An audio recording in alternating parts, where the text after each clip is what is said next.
Welcome to RePlay Magazine's podcast, where we'll dive into the legends and interesting stories within the world of what we call coin-op entertainment. That's games and amusement machines you find in arcades, fun centers, bars, restaurants, and beyond. RePlay's covered this business for 50 years and is joining forces with industry veteran and former association president Randy Chilton. He is Chief Revenue Officer for National Entertainment Network, owned by Japanese amusement giant Kittleton Genda. And now, here's Randy and this month's RePlay podcast. Hi, everybody, and welcome to the August edition of the RePlay Magazine podcast. Today, we have the pleasure of speaking with Gene Urso from Madison, Wisconsin. You'll remember him from president of the AMOA back in the early 90s, some very interesting and turbulent times. Part of this conversation talks about a product called NANI, which was networking early in the day that the AMOA got involved with, and very interesting to hear his take on that 30 years later. So it was a pleasure meeting with Gene. I couldn't get him to quit pounding on the table, so the camera wobbles a little bit, but he is Sicilian, as he stated, and that's just the way it goes. So enjoy this nice talk with Gene Urso. Well, hey, let me kick off. Let me just kind of introduce this. So today we're talking to Gene Urso. Gene, I don't know how long we've known each other, but my goodness, we're going back to your AMOA days back in the 80s probably, and watched you go up the chairs of the AMOA and become president. And what was it, 1991? Yes. It was really interesting because, yeah, I didn't have gray hair then. I was pretty young, didn't know what I was doing, pretty impressionable. And you certainly made a really big impression on me for interesting reasons, because you were surrounded above and below you as you went up through the AMOA chairs, some pretty heavy hitters, and you ended up just fitting right in and being one of the greatest presidents one of the top presidents we've ever had. So I just love to hear you talk about that time and in your own words. Well, that was what I got out of that, Randy. In all honesty, I got a great education from great people, to be honest with you. And it was like a brotherhood, I guess you'd call it. And everyone helped me. Everyone I talked to helped me. And it helped me become a better operator and a better person. And I was fortunate to be surrounded with people, I don't want to start naming because you'll forget somebody, but they really helped me grow and my business grow, to be honest with you. Yeah, are you like most AMOA presidents? I mean, I look back at those are probably some of the most cherished years of my career. Do you look at it like that? Yes. Well, I hate to say this, but this is an old man talking now, okay? Yeah, we'll bring it. We were in the good old years, to be honest with you. I think that the shows were bigger, the banquets were bigger. It was just a brotherhood that was women too, a lot of good women there, and some of them become president. And it was just a good time to be an operator, in my mind. Time has passed me by on the darn thing, and I have been out of it 25, 30 years now. And it's a whole different ball game, which they've got a lot of good operators, young coming up, are better educated and aggressive and everything, which makes it fine. It'll keep growing. They use artificial intelligence to figure out their route schedules now. Well, I don't know about that, but you're always going to need the human. It's nice to have all these automatic things and everything, but I'm an old man, and it's just like having a phone in that. The phone is just a tracking device for my wife, so I don't have to wear an ankle bracelet, to be honest with you. See. Well, let's talk about Nancy, because she made as big an impression on me as you did. How is she doing these days? Well, Nancy just got out of rehab. She fell and broke both her fibrous bones from the knee to the hip. And she's had a hard time, so she just come home Friday, and she's just learning to walk again. So she's a tough old bird, and she She, you know, she does it, and to be honest with you, without her, I couldn't have made it. To be honest with you, because I had doubts in my mind, and she built my ego up and pushed me. To be honest with you, so she was always there, and I always had a person in my corner that loved me and pushed a little bit and gave a lot of orders. So, but that's part of marriage, you know. I understand. I understand. If I'm doing my math right, I think you've been married about 66 years. Yeah. Am I close? Yeah, 67, I think. Yeah. Well, you got married in 1959. That year I was born, so I'll be easy. That'd be easier for me to keep track of. Yeah. Well, that was it. Yeah. In fact, today was her birthday, so we went and celebrated. First time she left the house, and it's getting along good now. She's coming along. She's very determined what she wants to do, and she's got a good drive and everything else like that. She's also a good taskmaster. Sometimes I need a little leading, you know, being told what to do. But it comes back as my idea, and it really is a terrific idea. I can't get over how good you look. People are really going to enjoy this. So I appreciate you making the time. One of the funnest things about doing this, catching up with guys like yourself, old friends, is I do actually do a little bit of research here, and did I read you were supposed to be a barber, and then you went up into coin machine operating business? Is that kind of where you were going? Yes, I got out of service in '56. I was in from '52 to '56, and I tried to enroll in a barber school. There was one in Madison, one in Milwaukee, and one in Eau Claire, but at that time it was full, and I couldn't get in. And my uncle, who was quite successful, came to me one day and he said, how would you like to go in business? And what it was is the guy that was 20 years my senior wanted to sell half his company. And my uncle was interested in buying it. So he said, I'm going to give you an offer. He said, here's what the gentleman wanted, $10,000. He wanted $10,000, for half of it. I had $3,000, and I said, well, I don't have the money to get in it. And he said to me, you let me worry about the money. You just give him your $3,000. Now you think up your mind. So I said, I ain't got nothing to lose. So that's how I went into business. But I was fortunate to have a gentleman behind me that had money in case I ever needed. I never went to him for money, but he was there to give me the security, if you want to say, if you had to do something. And then we were partners for 17 years, but we went nowhere. And he didn't believe in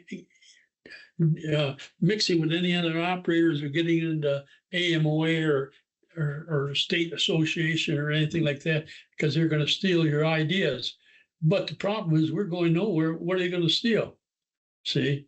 So, and after he got sick, and after 17 years, I bought him out.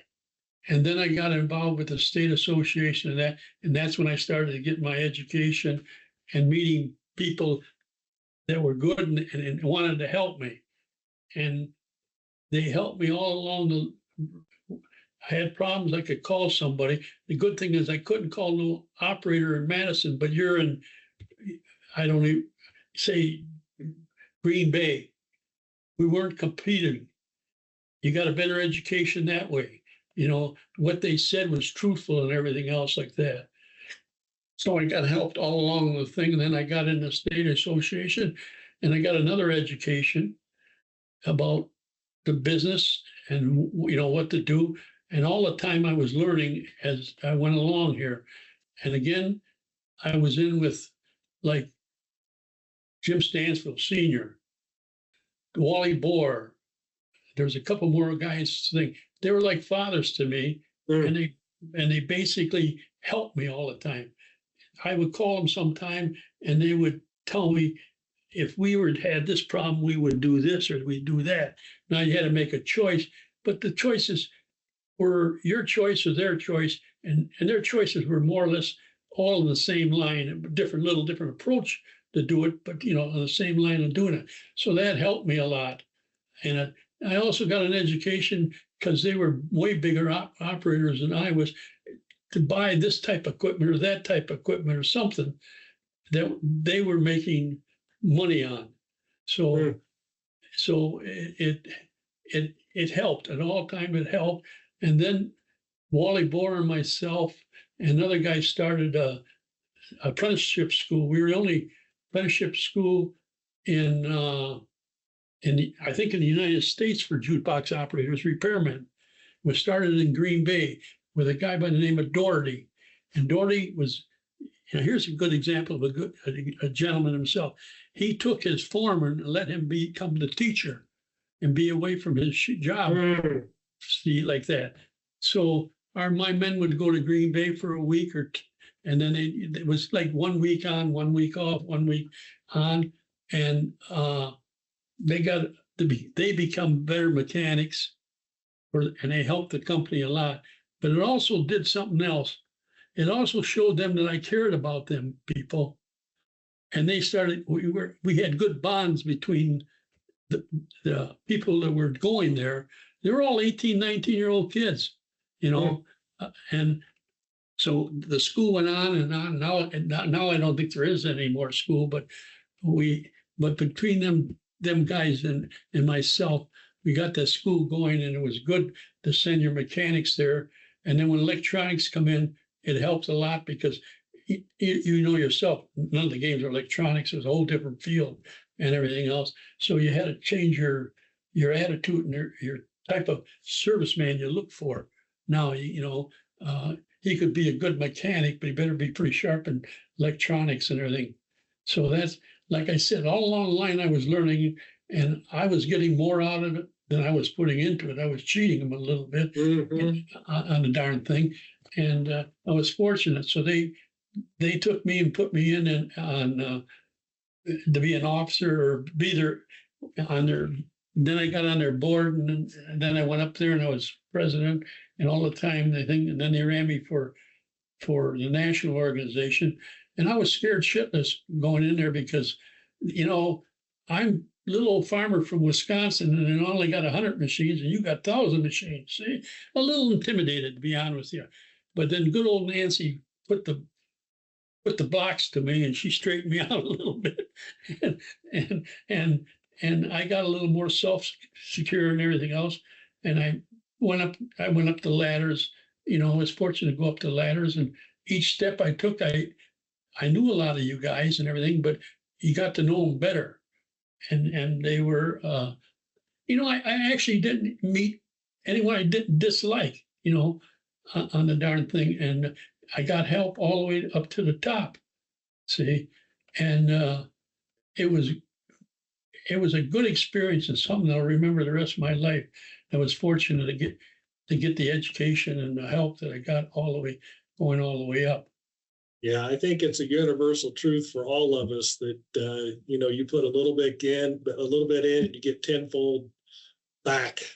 I certainly know that's well, one of the things, I don't know if it's a truth or wasn't a truth.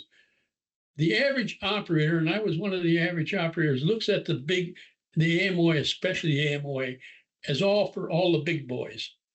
So automatically I think 90% were intimidated when they walk in with a Hawkins or a Bohr or any of them guys in Stansfield's company and that. I think you're intimidated by them and everything else. But once you got in there, you find out that they're just average guys that are willing to help, see? And so we were fortunate. It was fortunate in that I tried to getting back to this. When I was president, I don't know what else I did and everything else. But one of the main things is I wanted to make the average operator like me to feel that he's wanted in the AMOA. So when I went to their place for a speech, when they had a convention and all that, I made sure that I was there for the minute that they started loading the stuff on the floor. I helped them, I talked to them, and everything else like that to let them know that the people in AMOA are just like them, see? And I hope it helped. I hope it brought more people into the AMOA, but I hope it got rid of the image that it's only the big guys. and that's all in your mind. What's the difference if you got 100 machines or 1,000 machines? You got 10 times the problem as a guy with 100 machines. See, and so I did that. I go down and move equipment, talk to them, and everything else like that. But I was easy to approach, and I think that helped me a lot in being president of AMOA. Yeah, it's 100% right, because you were. Keep in mind, I was following you, and so you were somebody I was looking up to and watching very closely. You're the everyman president. You showed that anybody in this organization, any operator in this country can get involved in the AMOA and go up through the chairs and be president and be incredibly successful at it. I didn't do a study on this, but I'm sure our membership popped because of your work that you did with the association. So just really impressive. I think I know you're right that so many of these guys, around you at the time had these big operations. I can relate to that intimidation, but man, they're just all such good guys. They can't help you enough, right? Yeah, that's the truth. There is, as you got to know them, the trouble with, okay, I'm a Sicilian. Okay, the trouble with us is everything is in terms of family. So AMOA become a family, a part of our family to me. So you had good brothers and sisters and bad brothers and sisters, but you all loved each other, and you're all in there for a common cause. And you were smart enough to say, take Randy to do this because he could do it better than you, or this guy to do this and that, and everyone went out and did their job, and the results were pretty good most of the time. See, on the darn thing. So I don't know what more to say about it. Is like I told you, I was impressed, to be very honest with you, of the shows. And I was impressed with the banquets, and it was like a little kid that just walked, off the farm into the big time, and see all that stuff, and it made me more sure of myself, and it did a lot for my family because it exposed them to a lot of different people and other styles of living, and they basically helped them grow up too. Besides Nancy running the show, they had a chance to grow a little bit too. See, but I was glad that they were exposed to a lot of this stuff too. Who were your? Did you have any mentors that stick out as you came part of the AMOA or not? And who really took you by the arm and said, "Follow me, Gene"? I think the guy that helped me the most was probably Wally Bohr. Yeah, because he was from Milwaukee. And Craig Johnson was another one. He was quite a bit younger than I am and everything else. But he was probably a little bit more of a positive and self-assured of himself than I was. I had an image problem in my mind quite a bit. And as he was my vice president, and I thought we worked really good together on a darn thing. But there was like I said, there was a lot of people just helped you on the darn thing. That group from Jim Stansfield and Bohr, and I'm trying to think of another guy. Two of them. Well, you had Clyde Nuppin there, and Jack Kerner, and Jim Turcano. They were all coming up same time you were. Yeah. On the like I said, I remember going to Jim at Kerner's place, and he's showing us his place, and you were very impressed with his place and everything else. Then he took us out to some restaurant by the water, and he bought us the biggest lobster I ever seen in my life. So I was really impressed with the guy then, see, on the darn thing. But it's just experiences like that help you build your confidence. In my case, build your confidence and assert yourself a little bit more than you would have normally asserted yourself. I know you're close with Craig Johnson and Jan. Do you stay in touch with them, or? Yeah, he just called me yesterday. What's he doing? He's retired. He's doing. I think he's monkeying a little bit with real estate yet. Yeah. And everything else like that. And his kids are all gone. They're all over the United States. They're spread all over the United States. But he wanted to know about Nancy. He talked to Nancy and everything. He was just following up. Him and the guy from Williams is now this gets me. There's where my memory's a little bad. The guy from Williams, what the heck was his name? Ken Fidesna. Yeah. We would get together in Chicago for quite a few years after all us guys retired. He retired, and he's the one that did a lot of work for us when we got into NANI. See? Yeah. Okay. I wasn't sure of that connection, but that makes perfect sense. Yeah, I was president at that time, and we went after NANI. Now, we spend a lot of money in it, and they cut it off in a way that was right, to be honest with you. Well, I want to talk about this, but anybody under the age of 60 doesn't know what NANI is. A national, what the hell NANI stand? National Automatic Network. Yeah. You know what it is today? It's a $5 billion business in Europe and all over on the darn thing. We tried our best, but we failed in a lot of things. It was my responsibility because I was president, but we were on the right track, to be honest with you, on it. But we could have used more manufacturers to help us. But Williams stepped up to the bat and everything else. And we had a machine, the NBA Jam. Yeah. Jam. And that was the machine that was going to do it for us. So it was in Chicago. They ran a test, Detroit. They went to Detroit. Hawkins was one of them.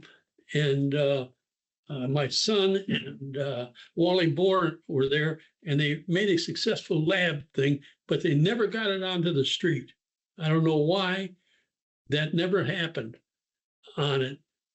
And they had the tournaments in South Korea in 2005, the first tournament for the, with the jam, with the connections and all that. Then they went into Los Angeles. Then they built a 20,000 stadium for spectators in Los Angeles. And then they went to Europe, and they got 4 or 5 $20,000 people stadiums then. And that's so big right now.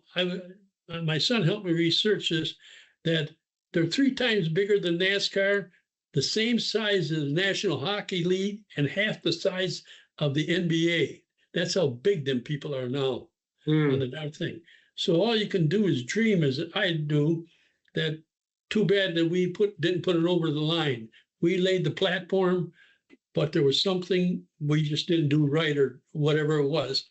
It ended, but it went on to bigger and better things than it ever was before. Well, I think you're being a little hard on yourself. I think for many of us, that was our first exposure to a connected device. We really didn't even know what it was, and that NANI project educated us all that you could connect these devices, you could play tournaments, and Golden Tee Golf made a nice little business out of that, as well as can you even buy. I want to make a big statement. You go to an AMOA show today, I don't think you're going to buy an equipment that's not connected to the internet, because it's all tournament play. It's that was ground zero, and everything else is built from there. But you could make a darn good argument that was a pretty important bringing that to the market, and then the market took care of itself and figured it out. Well, but, you were a pioneer in that for sure.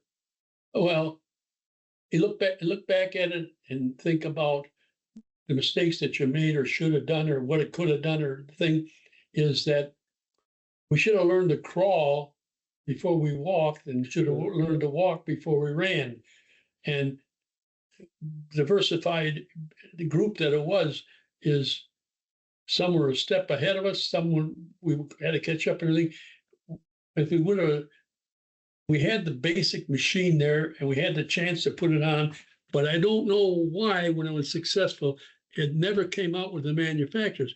Now, having a dirty mind and everything, you wonder what was behind that, to be honest with you. Because if you stop to look at it, it would have been an explosion for them eventually and everything, but would have stopped to have to buying all these machines one after another, and you ended up with buying less equipment and more one machine like the NBA Jam or whatever one they took to run these tournaments, see? But being a Christian, I don't have a dirty mind, like hell I don't. But, but now you look back on it and everything, and like I said, I was part to blame for it, and everyone on that committee was part to blame for it. But they were in there with good intentions, and we had a good product, and we just couldn't bring it to the market for whatever reason. All right. So if you look back over your career, you've been doing, you started when you're 18, 19. If you could just go back and do it all over again, what would you have done differently? Do you look back at things and go, yeah, I wish I would have done that? Or did it just come together perfectly, like the master plan? Basically, I would have jumped into the AMOA or the state associations quicker. Because I had a chance to the guys who were professionals teach me something more than they could have taught. They could teach me what in the book, all in theory, if I went to school. I didn't go to school, but these people taught you from experience, and they were good people and they helped you. And I would have jumped into that quicker. I was probably the only company that when that school started had all his mechanics in there, because if I educated the people that worked for me, they could make more money, I could make more money. And if nothing else came out of that, the bond between the company and the people became stronger than it ever was and everything. I'll give you an example of it. The meeting would start on Monday morning. Now, these guys had to drive 150 miles to get to that school. I would insist that they go up there on Sunday night, because you're paying for the hotel and everything, all that, to be there so they'd be fresh on Monday. And I threatened them a little bit because I happen to know everyone that's in the school. And I said, I'll know what you're doing in that class, and I'll know if you're showing up every day. And if you aren't, we're not going to monkey around anymore. You go find another profession or something like that.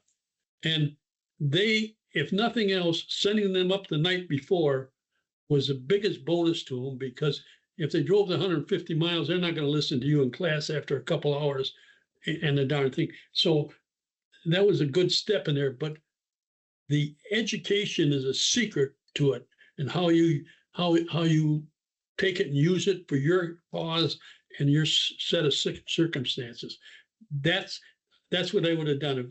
When I was 2 years old and was in there, I would have joined anything just to find out, because I only had a high school education, and it wasn't in electronics and it wasn't in business.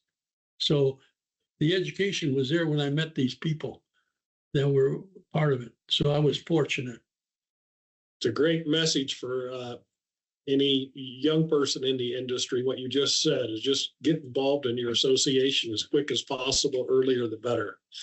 You were very instrumental in the creation and the success of the VNEA, and you worked closely with Chuck Millo. I think he was a dear friend of yours. Tell me about that. Tell me about him.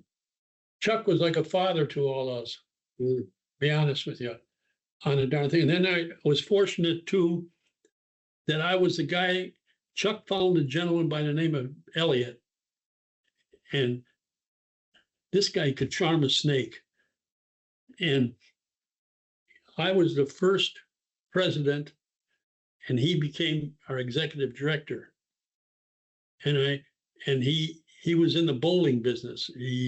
I don't know, he was like an executive in the bowling business, or like AMOA, guy that runs it. Anyway, I can never fit. So he says to me, he kind of said what his doubts were, and I kind of said what my doubts were.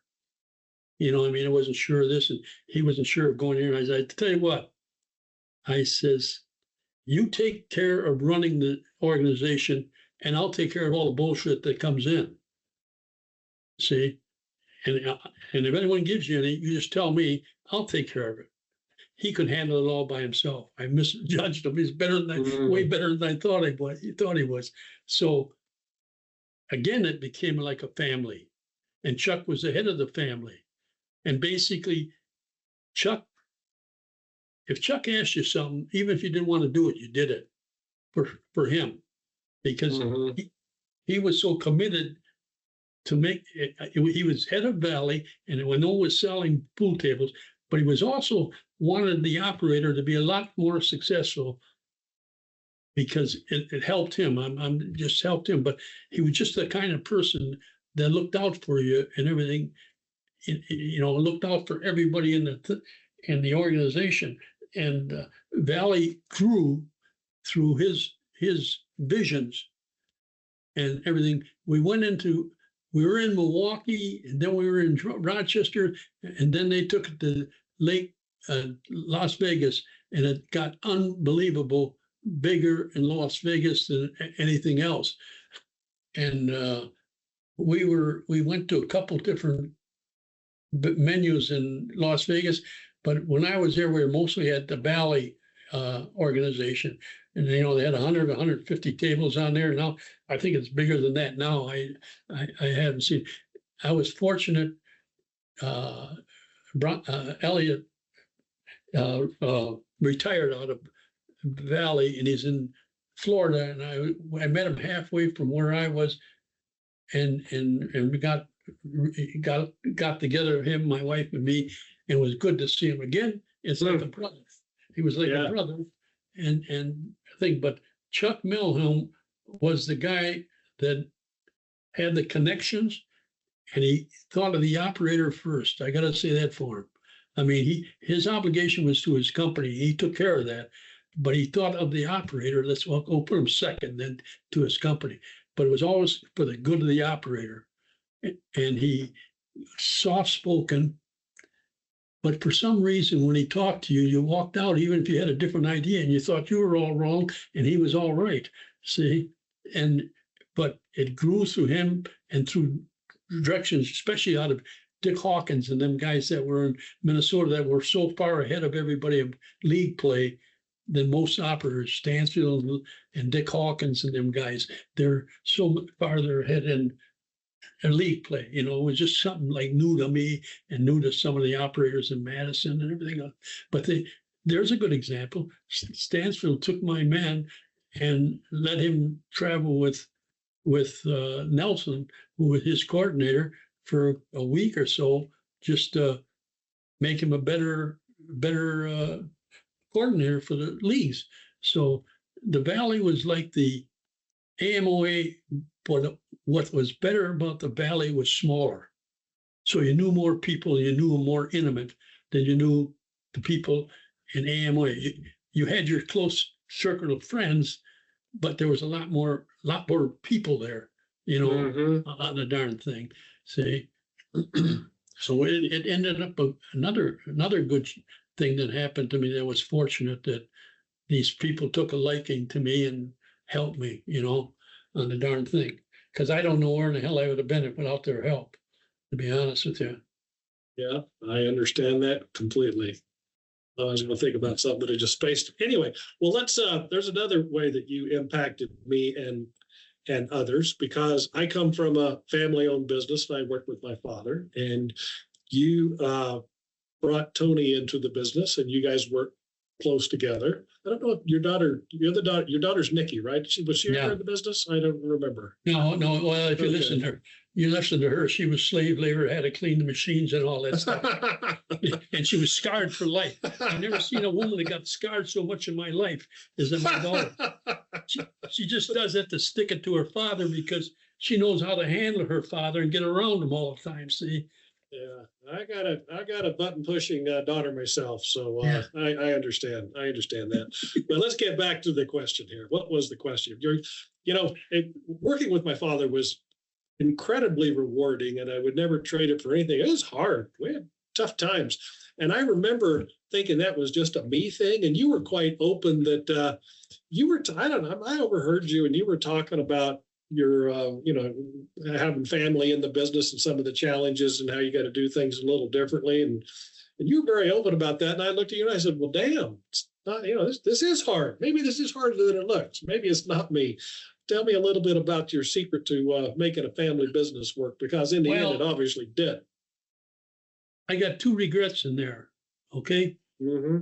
Well, then you're doing better than most of us, but go ahead. Well, the regret was John Estridge said something to me. John Estridge wouldn't let his kid come into business. He gave them a choice of, chasing whatever you wanted to chase. Okay. After he chased it a couple of years, he said to the kid, if you change your mind, the kid came back into his business. He come back in, better ideas and everything else. I'm not saying Tony didn't have good ideas, because he was doing something in a different field and he's doing it at what he wanted to do. But then he chose to come back in there. The other thing I regret on a family business was my wife was the bookkeeper. And the only time we met each other was when I come home for supper. Okay, because you're out 12, 14 hours a day, and we talked about business all the time. If I had to do it all over again, there would be no business talk at the table. It was family time. And so the kids have told me that, Dad, all we talked about was business and everything else. So I feel I cheated them a little bit, but in the long run, it helped every one of us. They all got educated. My mother and father paid for it, and everything else like that. But that's the 2 things I kind of regret, to be honest with you, about being business. But I look at it a little different than a lot of people. My company was my family. The members of my company were my family. You had to be tough when you had to be tough, but everything you could reward them when it was good, you know what I mean? Or you did something good. I'll give you an example of something. I'm bragging about and I had young kids at 18 years old, and at that time I was 22, is if they would do me a favor, like say a machine broke down, we lived in 8 miles away, and the machine was on the way. They said, if you mind me taking the keys, I'll fix the machine on the way home instead of sending a serviceman out there. So I would just do like a little thing. I said, we had time cards. I'll punch you out and everything. So I knew it took them maybe an hour. I punch them out in an hour and a half or 2 hours later. See, doing little things like that. And then we had, on every Monday, we would have a meeting, and the only thing we will not talk about wages or money. You want to talk about wages or money, you come in to my office and we'll talk about it. And we sit down there and we brainstorm. And then on the board, we put 5, 6 things that they thought we could do better or whatever we can do and everything else. And then I would assign Randy, do this one, you do that one, and I would take one. And we come back a week later and say how it's going. So that helped us a lot. See, they had input into the company and everything. You had the final say, and if things were way out of whack, you just turned it off. I mean, you just can't see it. And by not saying you don't talk, by not saying your wages that if you had you wanted more money or whatever you wanted, you had to come in to me. You and I would talk about whatever the problem was and everything else like that. Mm-hmm. And we also started a little program where if they put money in the bank, it blew my mind that these kids, 18, 9 years old, where in the hell were their parents to teach them a little bit about money and different things like that? Mm-hmm. On the darn thing. So we said, if you show me you put $25, it was $25. I'll match your $25 at the end of the month, for savings. So that brought them together a little bit more with us. And by having the meeting and seeing that when we said, Randy will do this and this will do this, and you felt obligated to do it, I felt obligated to do it, and you come back and it would be done, the bond grew better and everything else like that. And I was just not, I was the boss, but yet I wasn't the boss. They were part of it. You see what I mean? You see what I mean? And instead of me saying, and never eat a guy's ass out in front of anybody else. Well, it sounds like you led with your heart. What it sounds like to me, and very and people know that, when the passion's there, the sincerity's there, and you really want them to be better people. People really appreciate that, and that's becoming rarer in our industry and in our business generally. Well, it's a partnership, Randy, and I think more nowadays than before. If you get a good employee, you got to be fair. Mm-hmm. You got to be fair with him. Sometimes you're going to have to make hard decisions, but I also believe that when you make the hard decision, if you built something there, after I initially get mad at you and you're the boss and everything else, I go out and think about it. You think, well, it's best for the company, because that's what you got to do. That's what's best for the company. So tell me a little bit about what your life is like today. Are you still golfing, or what are you? Yeah, I golf this morning. I golf this morning. I'll golf tomorrow on the darn thing. I golf 2 times a week for sure. Basically, when I retired, I was 193 pounds, and I went to Princeton Club, a workout club. I went there 5 days a week. Now I only go 4 days a week. And I did you do a little on the bike and little weights and everything. And that health-wise, it helped me a lot. And also made me more active, to be honest with you. Mm-hmm. And then I basically golf a couple times a week. But Nancy and me do quite a lot of more things together than we ever did before. But we're getting at the age that all you like to do is go out and eat, because there ain't nothing else to do. See, but I think we've gotten closer because the pressure of the family and the business is all gone, and just the 2 of us. And she was a very big part. She was a nurse by trade, and she became a bookkeeper. And I think she escaped from the German Gestapo, because everything's got to be, every penny, everything has got to be right thing. Sometimes I come in and I'm marching in the house. I don't even know why I'm marching, but but she's the one that was one of the driving forces to me, that when I got crazy, she knew how to put me right in the doghouse and be, this is the way it's going to be. But it was the best thing that ever happened to me, to be honest with you, because she was a very, very everything with the thing, especially taking care of the books. She was good, really good at it. Well, Gene, we all knew early on you outthrew your coverage. So Nancy's a star. Usually that's generally the case. The other day I was in the bathroom looking at the mirror, going like this on my head and saying, I am the boss. And the door squeaked behind me. I started pounding my chest. I thought I thought she heard me. Oh, that's pretty darn good. But what else should we talk about? What have we not talked about that people can tell and talk about? People are going to love reconnecting with you on this. This is going to be a lot of fun.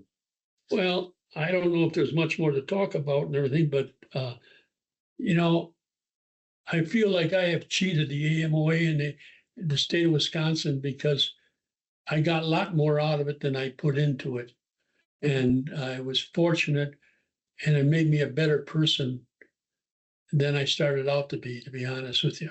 I was fortunate to meet you, or a lot of even, it was like the old generation. You guys were the young bucks, and everything else. But I think we bridged it pretty good and everything else like that. And we were fortunate. I was fortunate to have the 2 experience with the NAA and the AMOA that really enriched my life and made me a better person. Count of the people I met, to be honest with you. Yeah, it's great talking to you. A little side note: I still go to the shows. I'm still working, Gene. I'm working hard. I go to the shows. We have our AMOA dinners, and it's quite different than it has been in the past. But sometimes, all the past presidents do get together, and they look around and they go, okay, well, we need our most senior past president to give the toast. I'm looking around the room. Damn, Gene, in most cases, it's me. Well, you know, I go, how did that happen? How did that happen? how they catch up, and it went so fast too, didn't it? It did, man. Time, you know, as you got older, time went faster than when you were younger because you're always waiting for something. Now you're just waiting to die, for Christ's sake. Sounds See, like you're doing it doesn't sound to me like you're doing much waiting around. You're very active, and you look, and I just can't get over how great you look. It's really encouraging. I've been fortunate with my health. Because you're 93, man. I mean, that's 93. Yeah, well, that's the other problem with going to AMOA. There's nobody there I know. Oh no, I know. I relate. I mean, it's okay. Let's go past your generation. I probably don't know you. I know you and Tammy and all them people like that. I haven't seen them in years. But you go, the next generation is like I was gone. You know, I mean, right. On the darn thing. But the only good thing is that I still can read. So I get up in the morning and I read the obituaries. And if I'm not there, I go golfing. You know, I don't know if you saw it, but I did this with Jim Stansfield a few months ago, and it was really he had some great stories as well. So you got to check that out. He was. I seen part of it.